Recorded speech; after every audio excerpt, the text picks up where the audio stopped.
Assalamualaikum warahmatullahi wabarakatuh. Perkenalkan, nama saya Rabiata Dawiyah dengan NIM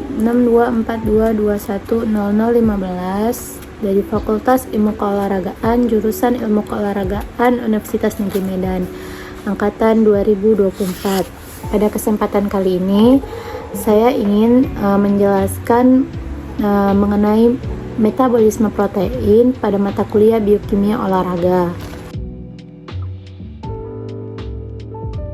Di sini ada beberapa topik pembahasannya. Yang pertama, apa itu protein? Yang kedua, apa saja jenis-jenisnya? Yang ketiga, apa sih fungsi protein bagi tubuh kita? Nah, yang keempat itu ada di bagian metabolisme.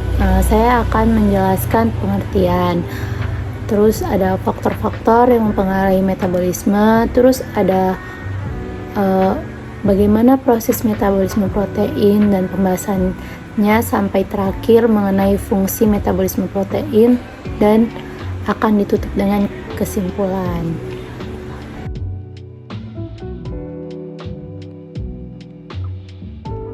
Pengertian protein. Protein merupakan makromolekul yang terbentuk dari asam amino yang tersusun dari atom nitrogen, karbon, dan oksigen. Beberapa jenis asam amino yang mengandung sulfur atau metionin, cysteine, dan cysteine yang dihubungkan oleh ikatan peptida. Nah, selanjutnya jenis-jenis protein. Yang pertama itu ada protein struktural. Protein struktural itu dia mempertahankan struktur dan membangun konstruksi tubuh dari tingkat sel. Lalu protein enzim, jenis protein yang berfungsi sebagai katalisator dalam reaksi biokimia. Selanjutnya protein pengikat, menyimpan asam amino dan ion logam yang dibutuhkan dalam tubuh. Selanjutnya protein hormon. Hormon protein bertugas mengatur tindakan dan fungsi hormon dalam tubuh. Nah, selanjutnya protein penggerak untuk menggerakkan otot dalam tubuh. Lalu protein antibodi itu dia disebut sebagai protein defensif, yaitu mengikat partikel asing tertentu untuk membantu melindungi tubuh. Lalu protein transport, dia mengikat dan membawa atom dan molekul kecil di dalam sel dan ke seluruh tubuh. Nah, selanjutnya ada fungsi protein. Yang pertama itu sebagai pengangkut. Hemoglobin merupakan contoh protein yang berfungsi sebagai pengangkut. Nah, lalu yang kedua itu berfungsi sebagai pertahanan tubuh. Molekul imunoglobulin atau antibodi bertugas melindungi tubuh dari serangan mikroba,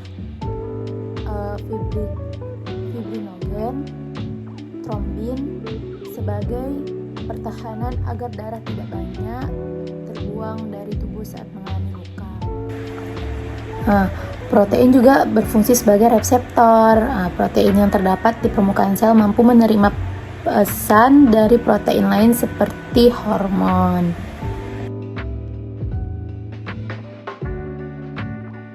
Protein juga berfungsi sebagai pembangun atau struktural. Kolagen dan elastin yang membentuk jaringan ikat dibangun oleh protein yang berinteraksi dengan mineral. Selanjutnya, protein juga berfungsi sebagai pelindung. Protein yang terdapat di saliva dan lendir-lendir tubuh yang terdapat dalam saluran cerna, saluran pernafasan, saluran urin, dan endometrium rahim. Selanjutnya juga protein itu berfungsi sebagai biokatalis. Nah, enzim berperan dalam katalis biologi utama dan menurunkan energi aktivasi suatu reaksi.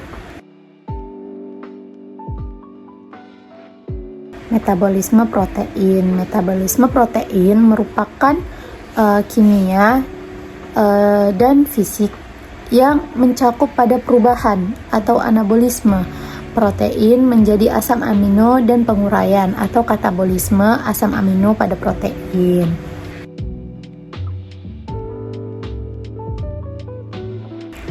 Nah, faktor-faktor yang mempengaruhi metabolisme itu yang pertama sumber protein, ukuran partikel, suhu dan pH, kelenjar pencernaan, jumlah makanan yang dikonsumsi, terus ukuran dan umur organisme hidup, dan perlakuan terhadap bahan makanan.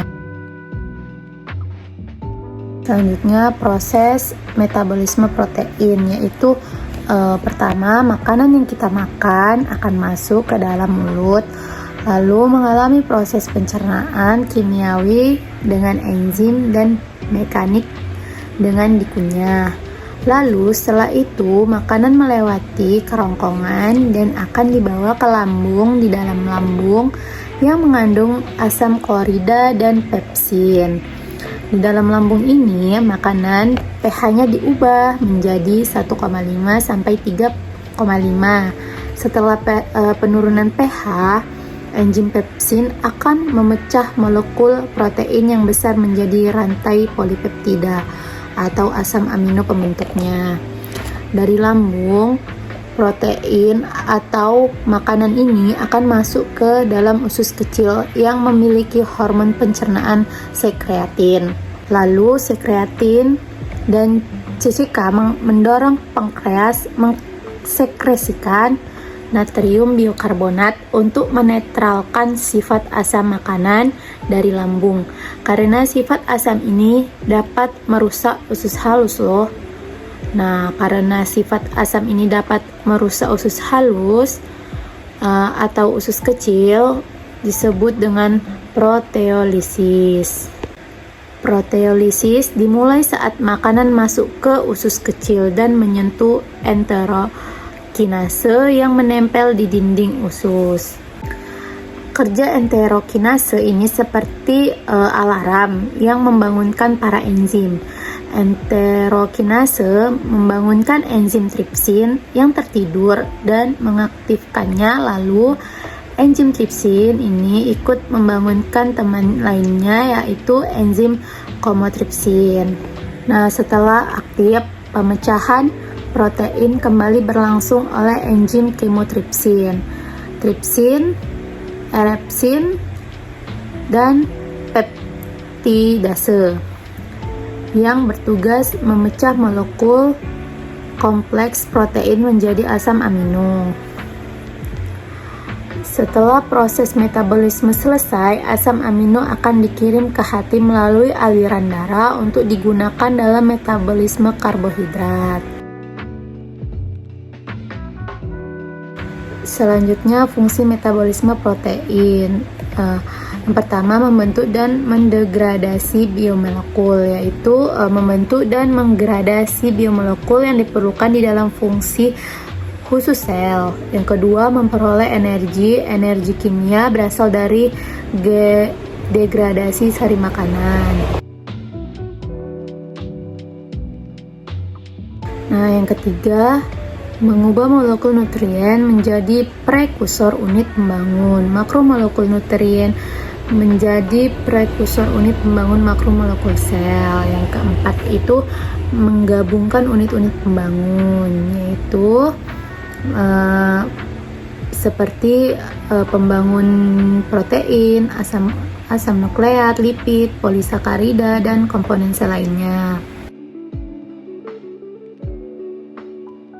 Kesimpulan, protein adalah komponen utama bagi sel. Fungsi dari protein sebagai zat utama pembentuk dan pertumbuhan tubuh.